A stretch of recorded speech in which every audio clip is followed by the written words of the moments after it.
महिला माने मत विरोधी अभियान रे सामिल। सुंदरगढ़ जिला स्थित बनाई थाना अंतर्गत जमकई ग्रामर महिला माने मत विरोधी अभियान रे सचेतनता कराइथिले।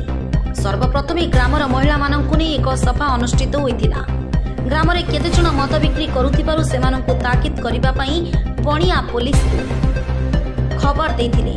खबर पाई बनाई थाना एसआई परशुराम महांत, कनेस्टेबल ज्ञानेन्द्र कुमार साहू प्रमुख घटनास्थल उपस्थित रहिथिले।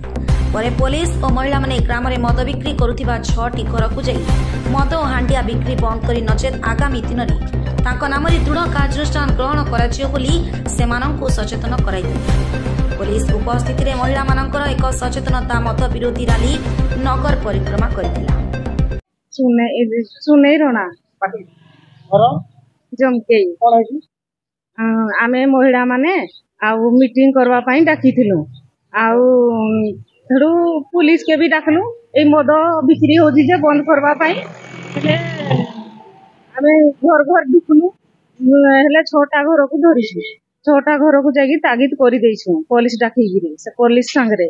हेले कहि देइछु जदी बंद मद बंद हो, जदी बंद नाही हो जी तापरे जाई आमे आउ स्टेप नमु आउरी अधिका स्टेप नमु। कल्पना जौतुकिया ग्राम जमकेई एटी मद बिक्री होची बंद करबा पई गाँ वाला मीटिंग कनु। पुलिस को डका गला। पुलिस सहित ग्राम वाला ग्रामर महिला समस्त महिला माने जागिरी घर घर समस्त बुलिले।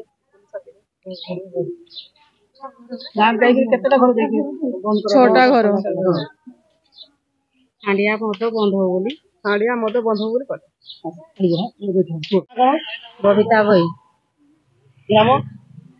जमकई गाँ तो घरे घरे मद बिक्री होचे। मद कुसना हाणी सब बिक्री होचे। घर परिवार ये बर्बाद होछन। पी खाई करी झगमेला बाहरी छे। सेथे लागे बोली आमे नारी माने बाहरी छु सुरक्षा रखबा लगी। पुलिस को डकैतिलो। Ward member डाकितिलो। 6 घर को ये धरी छु जाइतिलो। सुंदरगढ़ रु संजीव कुमार पाढ़ी का रिपोर्ट, IJP न्यूज।